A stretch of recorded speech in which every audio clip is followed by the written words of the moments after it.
So thank you to Mother Colleen for putting it so nicely. That's a beautiful kirtan.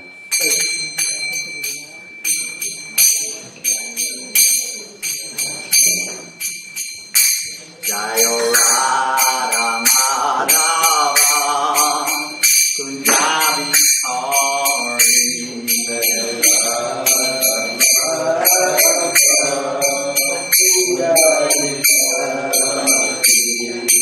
Gopi Jana Vallabha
Hridaya.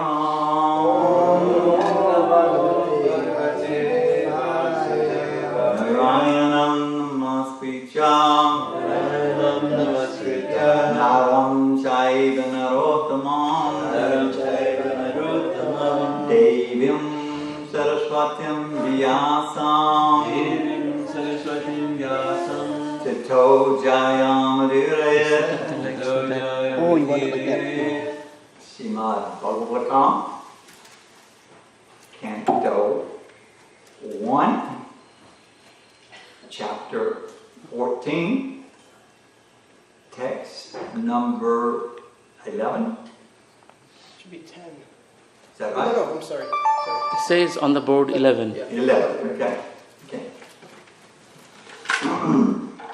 So I'll repeat one line and then we can repeat.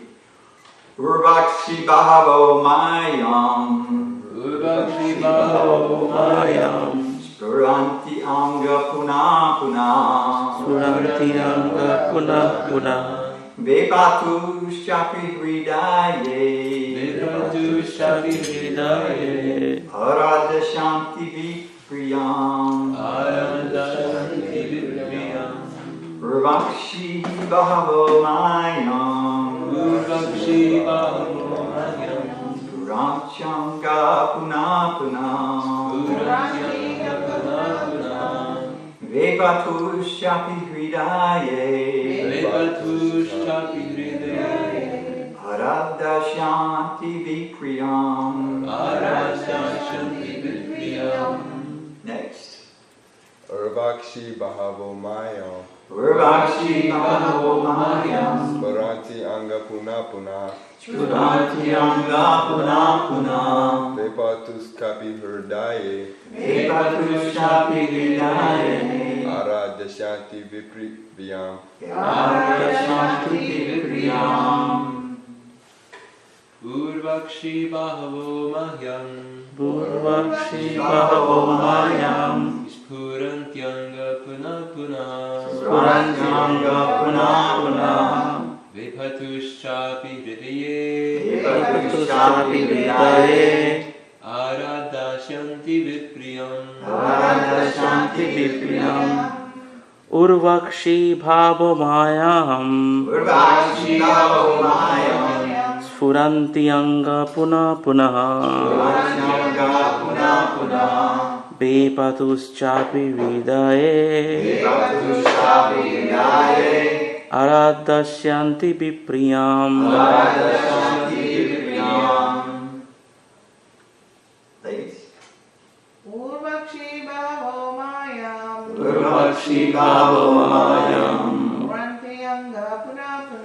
Surantyanga Puna Viphatuschapi Hridaye Aradashanti Vipriyam. Anyone else? Word for word translation. Uru thighs. Akshi eyes. Bahava the arms. Mayam in my. Spuranti quivering. Anga left side of the body. Puna again and again. Vepatu palpitations.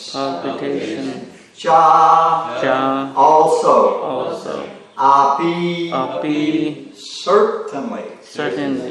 Hridaye in the heart. Arat due to fear. Dashanti indicating. Vipriyam undesirables. Translation. I'll read it through and then we'll do the repetition. The left side of my body, my thighs, arms, and eyes are all quivering again and again. I am having heart palpitations due to fear.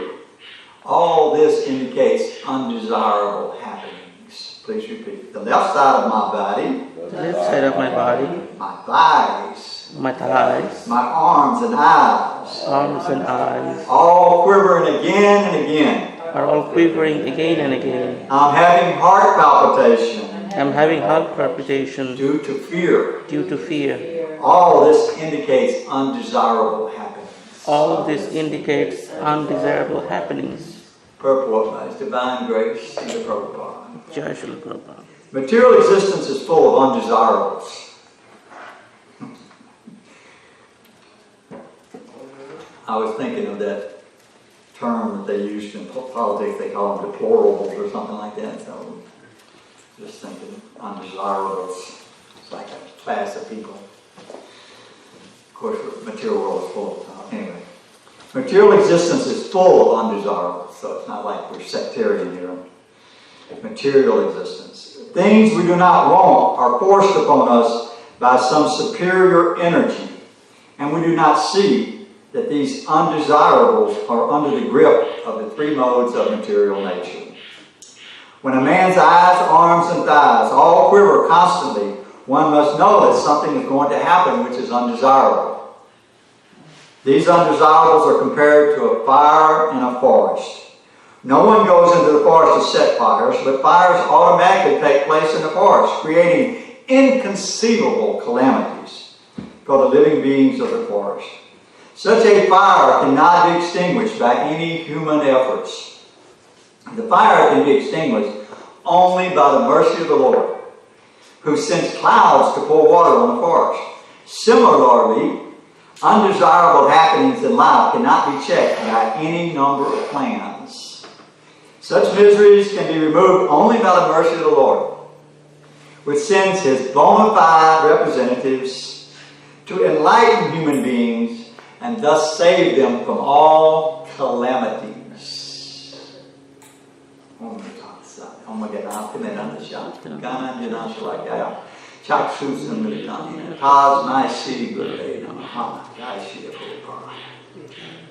So, you notice in the translation, the verse, it says the left side of my body. So for men, the right side is desirable. So if you're quivering on the right side, it means something good's going to happen. For women, the left side. So if women's left side of the body quivers, it means something good's about to happen. But if their right side quivers, not good. So the men, if their left side quivers, it's not good. So that's good to know. So if you have a quivering, if it's a man, it's on your right side, you can say Yahoo. If it's on your left side, you can say, oh no. And vice versa for women. This is a part of the omens from the Vedic knowledge. They are pretty much the same thing as if you lay something down. If you put something down with your left hand, you'll forget where you put it. It's a fact. And left-handed people struggle a lot with that. So your left hand, you put it down, you forget where you put it. So you should always take it. And if you hand someone money with your left hand, you break the relationship. It's inauspicious. So you should always hand with your right hand. The left-right thing is there. The energetic thing is part of the universal arrangement. It gets too deep for us to understand, but there's an energetic documentation of different influences. So this is simple little something, but so heart palpitations are always not good, but these material symptoms were there, and basically, how could that be? We have to understand that the universe is all intertwined energetically. Everything is intertwined. We've always heard it. Everything's connected. To be able to perceive this in a practical way requires deep meditation.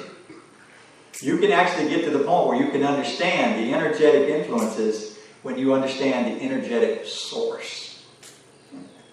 That's the big part of it.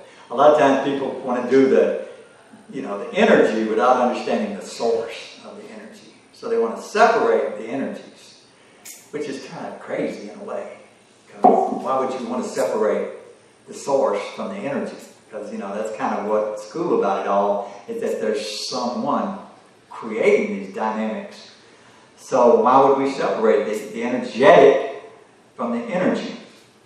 So our philosophy is so wonderful because we can embrace all of these energetic influences, such as Reiki and the different chis, and in Oriental medicine they talk about the chi and the flow of energies, and in Ayurveda they talk about prana and the different chakras in the body. Prabhupada many times talks about the chakras, and how there's a chakra here in the head, there's a chakra here, throughout the body. When these chakras become imbalanced, you go crazy a little bit, or sick.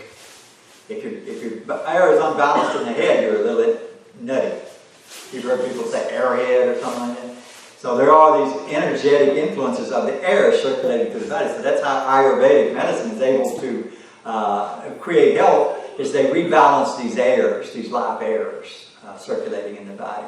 So it's very important. That's why when one becomes frightened, it disturbs these airs sometimes, so you can get sick. But anxiety also creates disease, and dirt. All these things create an imbalance. So the Vaishnava Vedic lifestyle is wonderful because it's the perfect adaptation without us having to isolate each energetic influence. We understand that if we act a certain way, all these energies will come into balance. So you won't understand it all, especially in Kali Yuga, unless you've some, anomaly.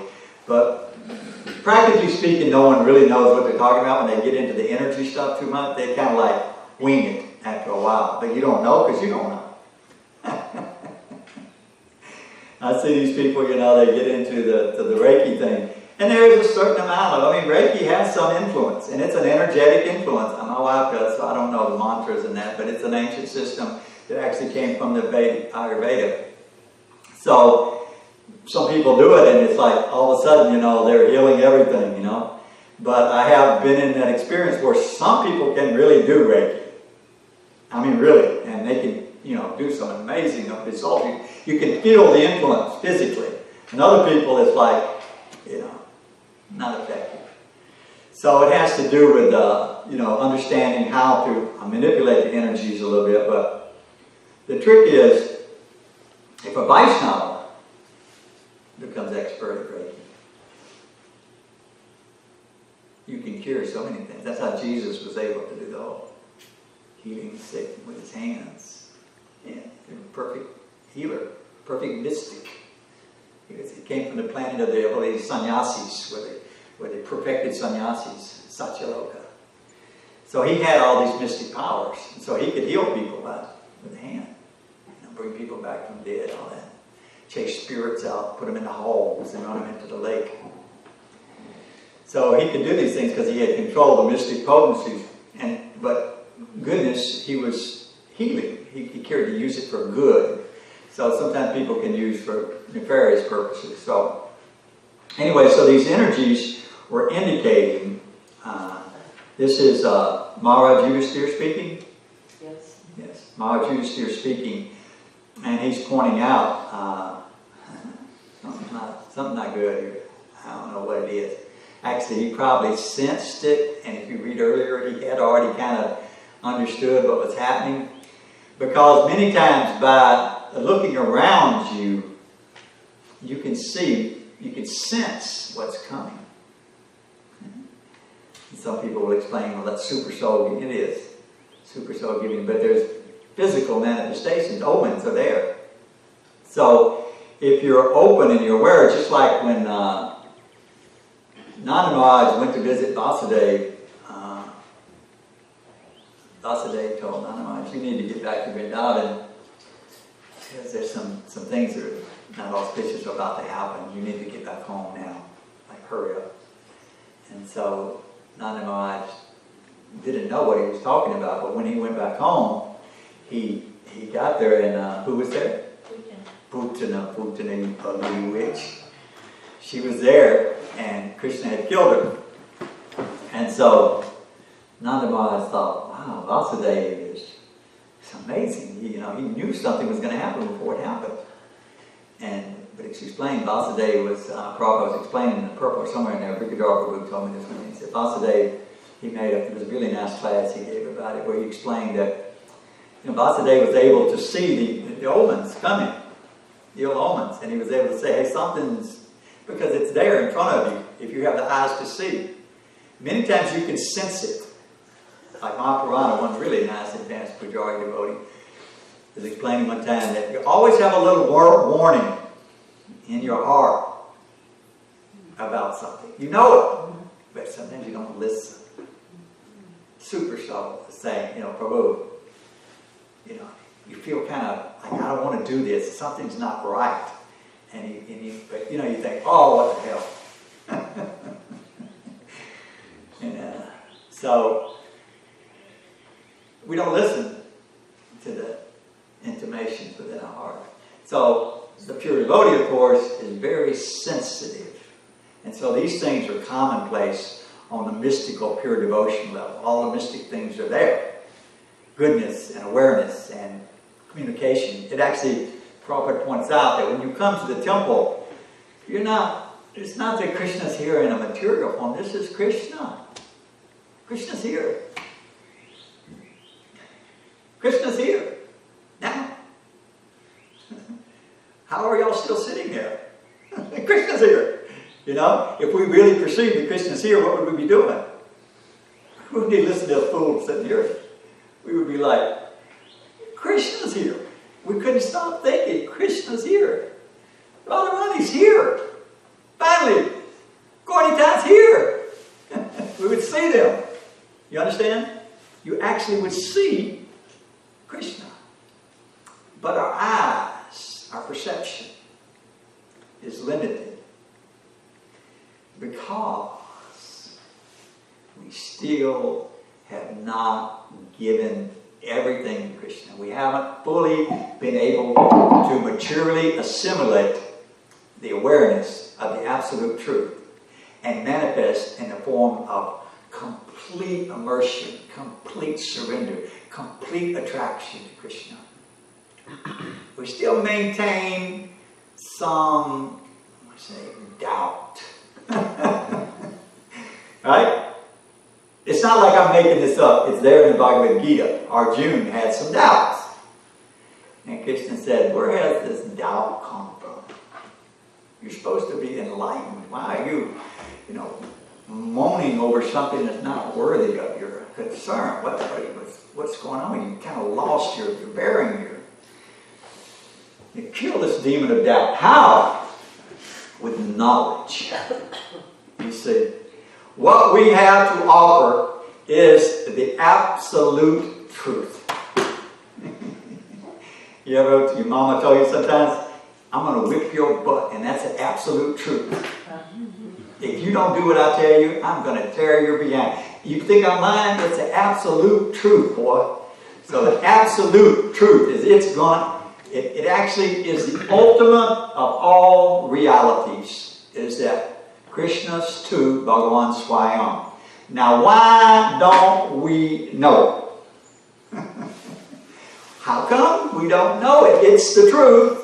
We are spirit souls. Krishna is the supreme absolute truth. He's situated in our heart. From him comes knowledge, remembrance, and forgetfulness. Everything is happening by that interaction. Without Krishna, we don't exist. Nothing's happening. This is all his energy. How come we can't be in a state of constant ecstatic awareness? What's blocking it? We all want it.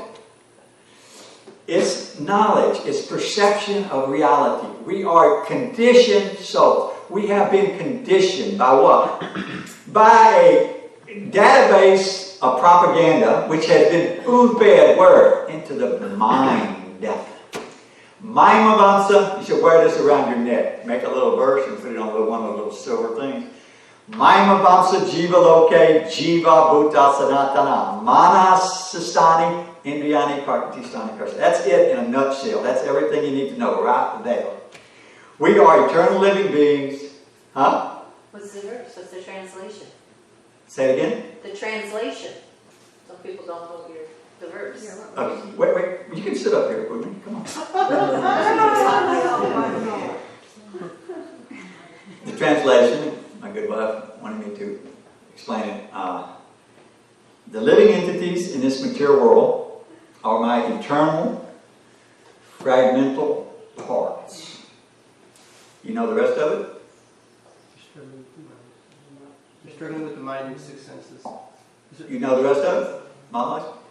Oh, what now? Mahima Vansa Jiva Loke. The living entities in the material world are my eternal, fragmental parts. And they're struggling with the six senses, which include the mind. But due to condition, Yeah. they're struggling very hard with the six senses, which includes the mind. This is our predicament. When you've been married for 45 years, you get to have these little transcendental Bhagavatam discussions with your wife, and you feel like it's nice. Because I know that soul is actually going back home to Godhead. So I'm very fortunate.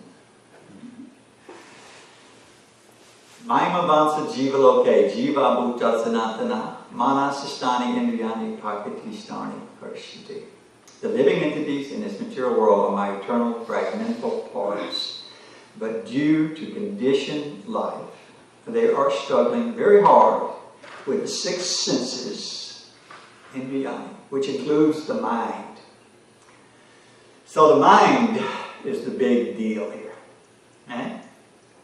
So I was somehow or another, early in my miserable material conditioned life, attracted to psychology. Don't ask me why. I have no idea why. But I was in a situation where I had a chance to read a lot. And so I used to get these psychology mandates, Psychology Today, and I'd have them sent to me each month, and I'd go through it, and I'd buy all the books. I'd go to the exotic bookstores and seek out all of these different, Gestalt therapy, and, Sigmund Freud was like the man, He was the big guru of the mind, the mental guru. And Gestalt came along, and Gestalt was this guy that said, you have these inhibitions which come from your mother. Your mother made you get weird, basically. And when you figure out how to have this release of your motherly trauma, then you come into this moment of ecstasy where you just, an epiphany, you start crying at the sink when you're doing the dishes or something, like a Zen form, a psychological Zen or something. So Gestalt was just kind of like, release it. And Sigmund Freud was this, it's all about sex. Sigmund is, it's all sexual inhibitions. If you can allow yourself to become sexually liberated, then you won't have any more problems. So it all became this psychological backdrop, and everybody's buying into it, right? And there's so many people practicing and teaching. You go to a therapist and they just recommend, more sex. And people are like, yay, there, I'm with you, doc. It's like good prescription. So much so that our culture has evolved around sex. That's all it is. It's just a monkey culture, Prabhupada said. Prabhupada was getting off an airplane one time. And they asked him some philosophical question. Prabhupada said, this is simply a vagina-licking society. Not to the whole, for the whole world to see. Who else would ever do that? Who else could ever say that? And have people say, Jai Shri Prabhupada. Why? Because Prabhupada's he's not attracted by this physical, sexual, mental crap. That's our problem. We got conditioned to live that reality. If we tell someone, you should be free from sex desire, people are like, I'm going to check out that other temple. Because why? Because that's our prime motivation in the material world. It indemnifies the causal factor. The causal factor is, it is the material form of wanting to be the enjoyer, Krishna. It's subtle. It's subtle, but it can take over your mind. Everything can be based upon it.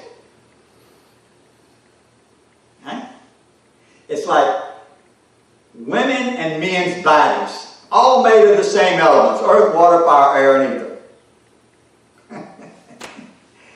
A real yogi understands this body is just simply a lump of, blood and flesh and stool and urine and pus. You ever hear them talk like this at the church or at the synagogue? Your body's just a lump of flesh. Stool body. No one ever said it like that. Prophet told us directly, that's what you're dealing with here. But because you're enamored with something that this body offers, indriyani, the senses, centered around the mind. So we are eternal spirit soul, part and parcel of Krishna, full of ecstatic bliss, Sat Chit Ananda Vigraha, ever increasing bliss. But we've settled.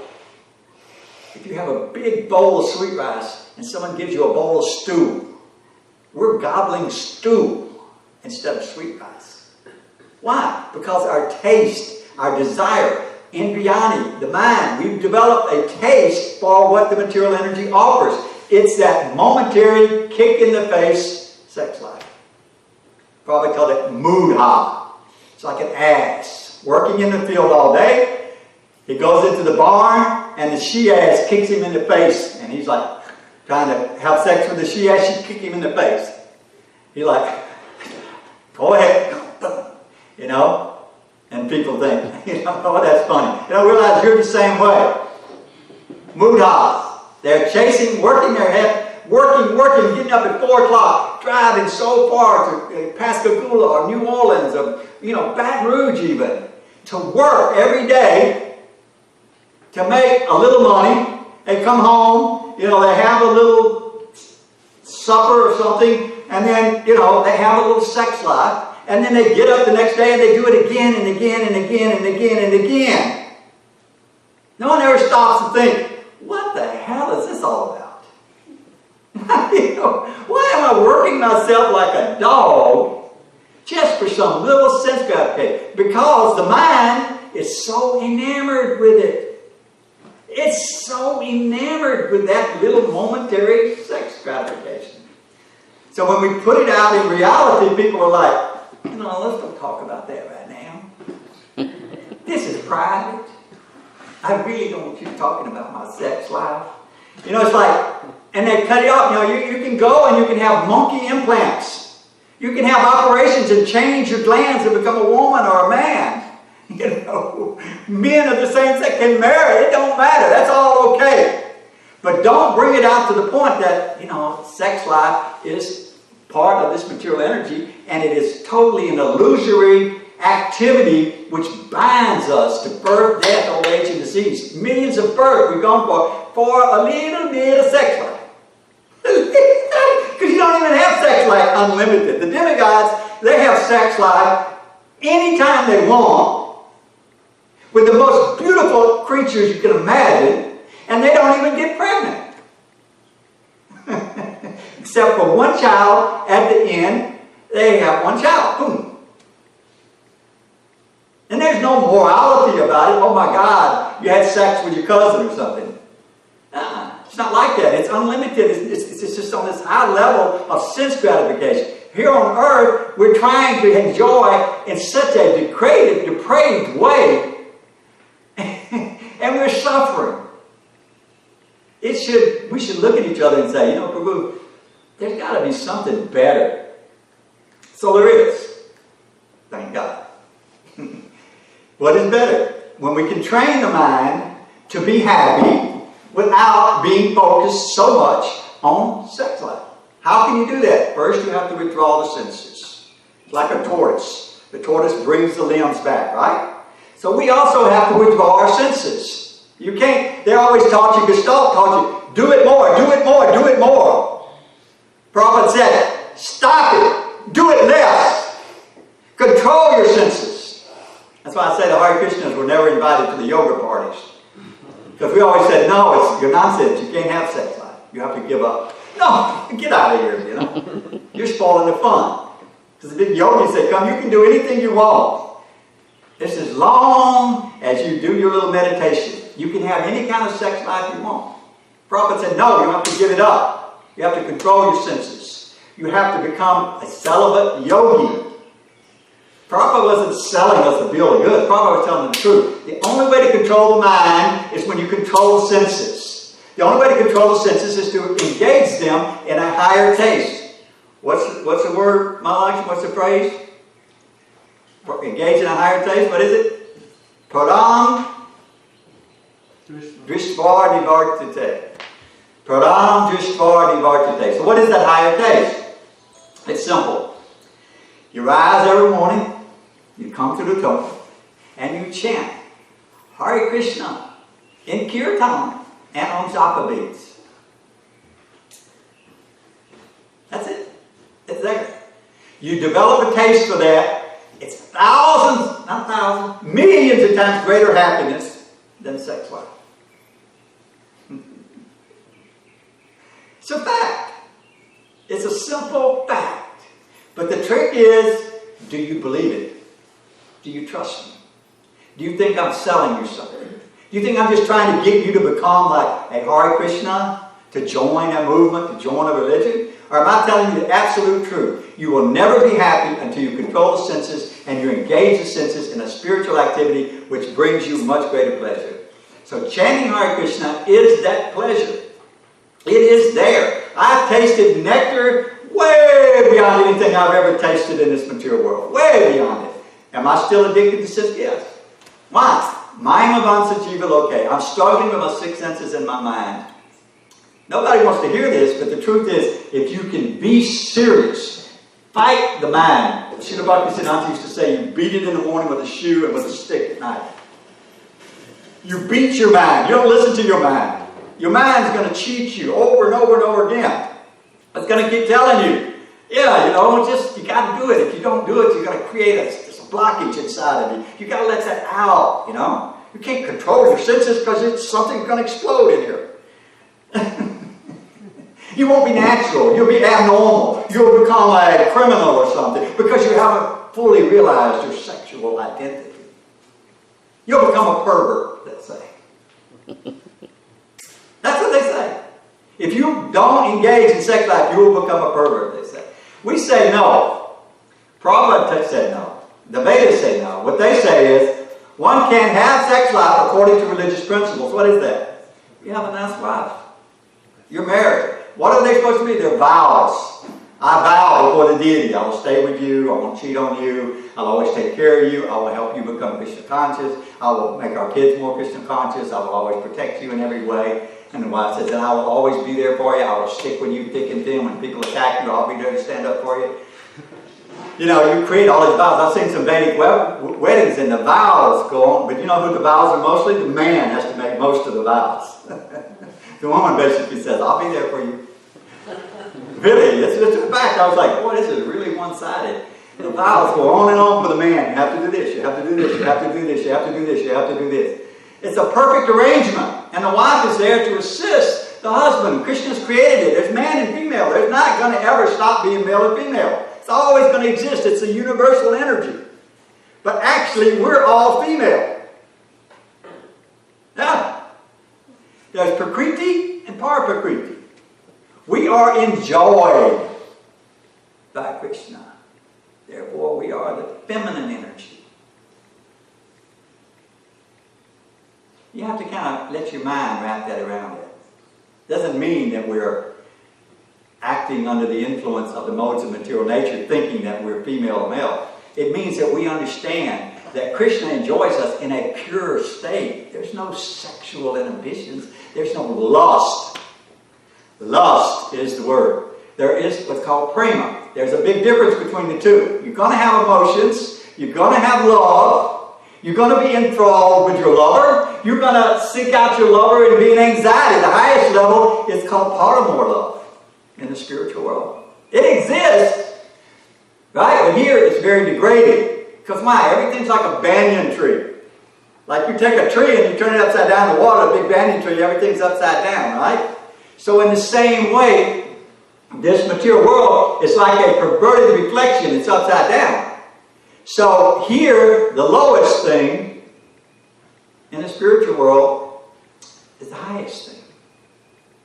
So what is the highest thing? The highest thing is that the gopis They're always loving Krishna, but they're married. It's really where the religionists really get freaked out by this part.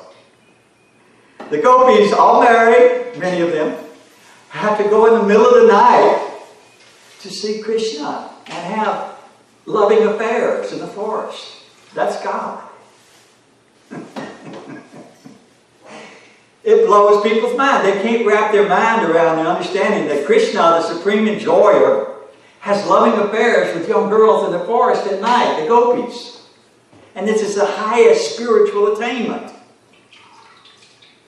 It's the highest echelon of all esoteric understanding, the love of the gopis. Krishna sent Uddhava to Vrindavan simply to observe this loving relationship between the gopis and Krishna. About Uddhava reading a letter, and the gopis were so absorbed in Krishna, they're talking to a bumblebee about it's this loving intensity, this love beyond this ecstatic separation of love, that all you can think about is the lover. So the gopis are feeling this love, and Krishna is reciprocating this love millions of times, and it keeps increasing this love. It just grows and grows and grows. And there's never a moment when you're not feeling this ecstatic love, but there's no kick in the face. There's no birth, death, old age, and disease. We got a bad deal. We're in a bad way. We got cheated. We're stuck thinking we're going to find some happiness here.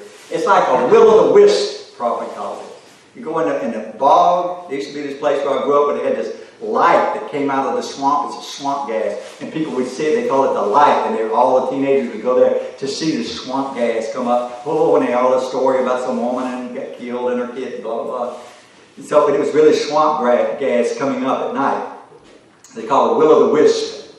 Phantasmagoria. Like in a castle in the sky. All these things we're looking for. The material world doesn't offer it. But because it has with it this built-in inherent mechanism, sex desire. We keep hanging on to it. Like a monkey, they have a cage, and they put a banana in that cage with a little hole about this big around. The monkey can come and stick his hand in the cage and get the banana and just, but he can't pull it out because it's too long for the hole, so he's stuck. He could just let it go and take his hand out, but he won't. He'll hold that banana. They just come and pick the monkey up, take him away. That's how they catch monkeys. The attachment. It's the attachment to this mundane sex desire which keeps us entrapped in this body, birth after birth after birth. Don't shoot the messenger. I'm sorry to break your bowl. It is what it is. If we continue to hang on to thinking, I will find happiness if I can just enjoy this sexual relationship in the right way, I will become happy, then we'll always have to keep taking birth after birth after birth after birth after birth. You may get to go to heaven and enjoy in a very high way for some time. Still, you have to die. Here we have the chance now to stop the cycle of birth and death. That is the highest echelon of all esoteric knowledge. This is the highest awareness. This is the absolute truth. Stop the cycle of birth and death. How? By becoming absorbed in this mantra meditation. Take this holy name as your life and soul. Not while you're watching TV or washing the car. I mean, better than not. You understand? Better than not. If you keep doing it, don't stop doing it. But the point being is, we have to make time to become serious yogis. A serious yogi has to have a yogi practice. We can't just act like we're yogis and run around and expect our senses will be controlled. If you're not hearing the holy name, then you won't really get the nectar of the holy name. And you'll keep saying, I don't know what those people are talking about. I don't know what Indrajuna Maharaj and Madhanath Swami are tasting ecstasy. I don't know what Srila Prabhupada was talking about eternal bliss and knowledge millions of times. I don't know what he's talking about. If you taste it, you know what he's talking about. He's talking about this nectar. That word, that nectar, who had ever heard that word before Prabhupada came? The nectar of the holy name. No one ever used that word in our culture. It's just, I don't know those words that were there, maybe for some drink or something, maybe. But the point being is that the nectar of the holy name exists when the soul connects with the sound vibration because the sound is non-different than Krishna. Krishna is the source of the nectar. So the absolute nature of sound in the spiritual realm means that you're connecting directly with Krishna. So when your eyes see the deity and your ears and tongue are immersed in chanting Krishna's name, you develop an attraction for Krishna. You experience the bliss and happiness and the love within yourself. Then your desire for sex life goes away.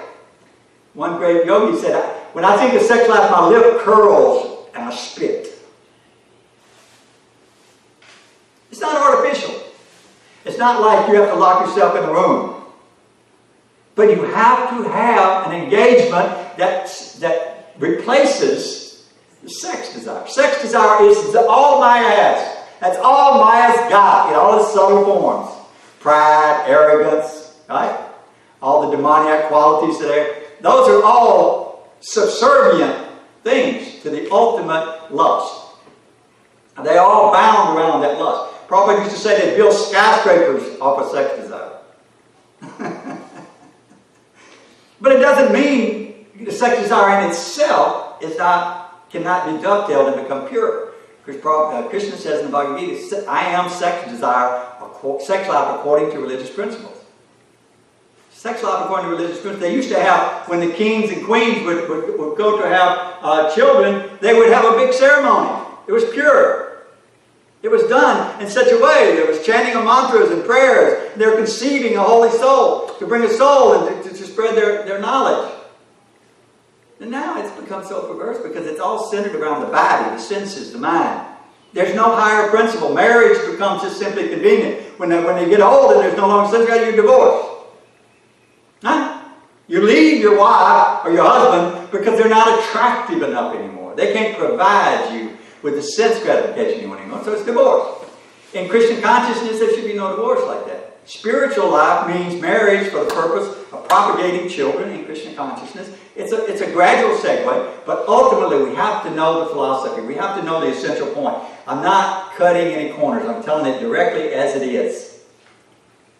If we're meditating on different ways to enjoy in this material world through sex, it's going to come back to haunt us in the form of birth, death, old age, disease. If you want to get out, you have to somehow or another reach the point to where you're so attached to the holy name that you become a renounced soul.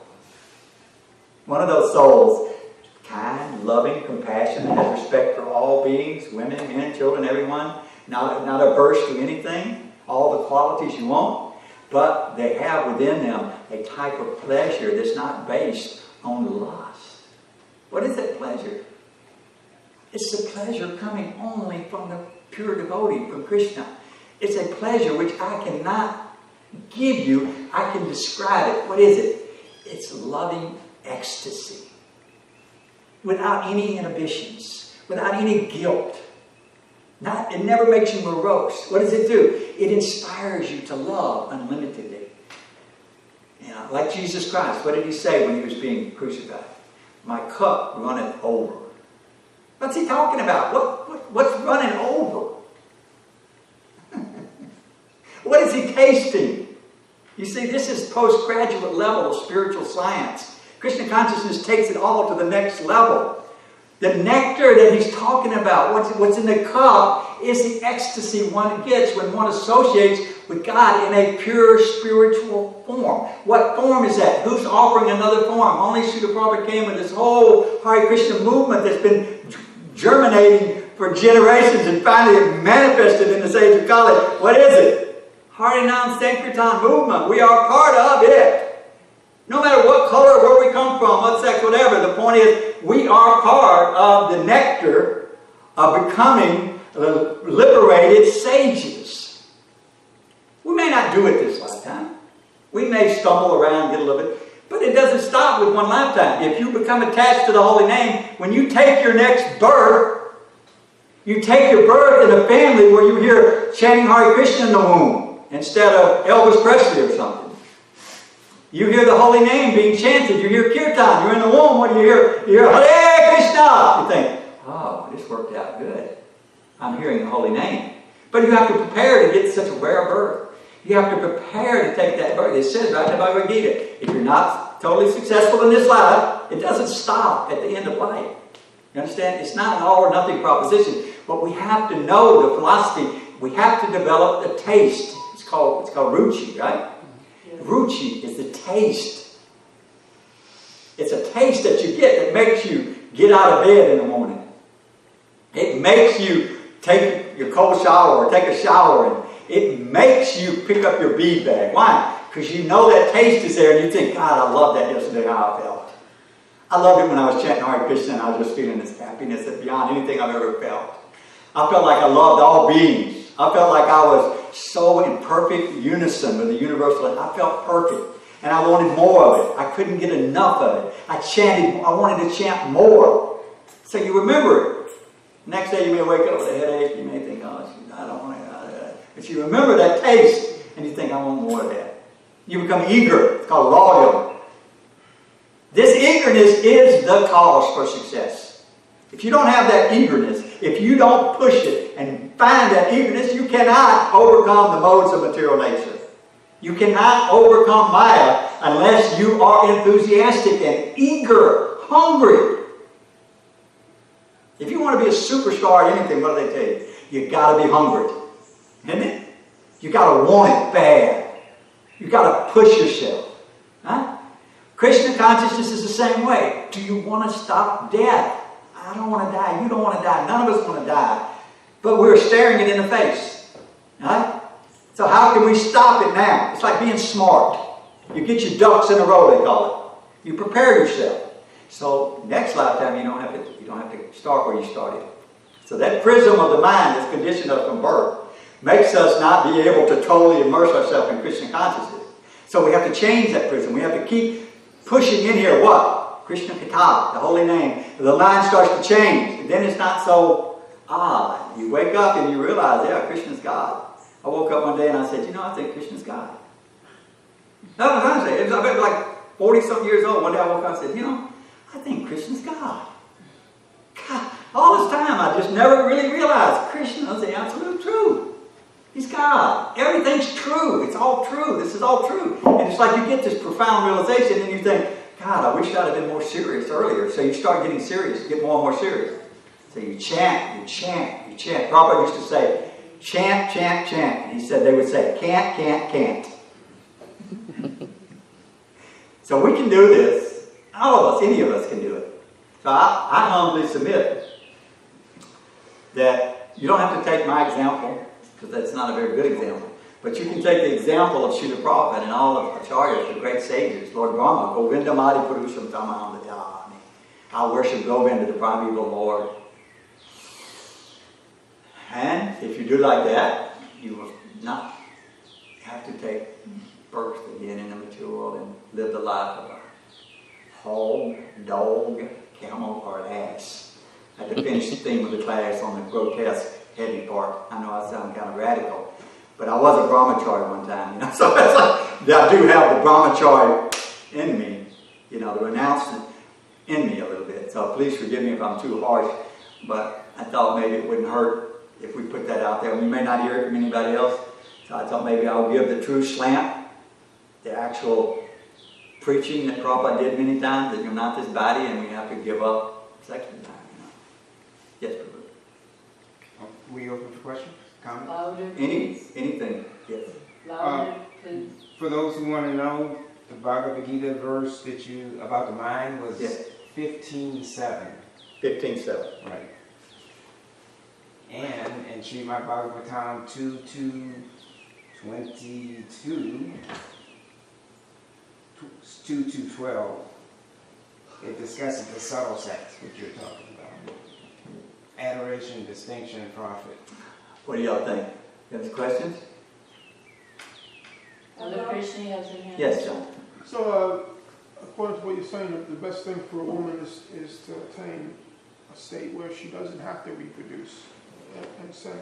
Not necessarily. Everyone back to Godhead. Not necessarily. Produce or reproduce. It's not like you have to become artificial. Women, by nature, they can have wonderful offspring, and that was actually the duty of many, many early great saintly ladies who took part in progenitors of mankind.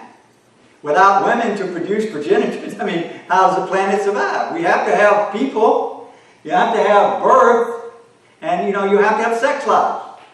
It has to exist. But the point being is that it exists within balance. It exists with proper motivation. It doesn't prohibit you from loving Krishna. It allows you the freedom to have nice family, have nice life, keep it balanced. But you don't get so caught up in that. Like Prabhupada said, in the spiritual world, there's sex life. It's just not a big deal. You don't get caught up in it the same way. Here, it's all you got. In Kali Yuga, it's become like people become so focused on that. It's almost like you have to get slapped in the face and make it say, well, no, we're out of balance here. Sense gratification should be limited to that which is necessary to keep the body and soul together for spiritual progress. In other words, like Krishna told Arjuna, always be a yogi. Always be a yogi. Whatever you're doing, be a yogi. How does that control your thinking? Control your mind? Yes. Isn't this is the test to see where we're at in our spiritual life. You can test it. It's a science. And it says in 2.2.12 that it's by bhakti yoga that we diminish adoration, distinction, and profit. And just like we eat, we get less and less hungry. Exactly. And we can actually do bhakti yoga and get less and less. I want adoration, I want distinction, I want profit, and I want sex. You become real again. It diminishes. I can always remember in my early days, all I wanted to do was really be real. I wanted to be myself. Right. So that search for the self is an eternal search. What is the self? The self in its pure state is a pure lover of Krishna. When you're in that pure state, you are yourself. You're no longer searching. You have found yourself, your identity. It's a fact. And it happens gradually. We're not fanatical, and we don't condemn. We're not radicals. But we do say, honestly, one has to develop pure love in order to be free from the cycle of birth and death. You have to develop pure love of God. In order to do that, the senses have to be balanced, and they have to be engaged in a higher taste. The chanting of Hare Krishna, eating prasadam, nice married life, raising children in Krishna consciousness, like that. So, you have questions? I have a question. Yes, or a Mom. comment. You were talking about tasting the nectar of the holy name and how that needs to be more and more our meditation. Yeah. And I heard Chaitanya Charan recently talking, I'm listening to the Bhakti Shastri lectures on the nectar of devotion, and so he's was explaining about how Prabhupada says that actually everything that we do is for the purpose of ultimately remembering Krishna. That we hear, we chant, we serve, all this. And then so he was talking about remembering Krishna, and then the next level of remembering is meditation. And meditation means deep absorption in some aspect of Krishna, be it the name, the form, the pastimes, or the qualities.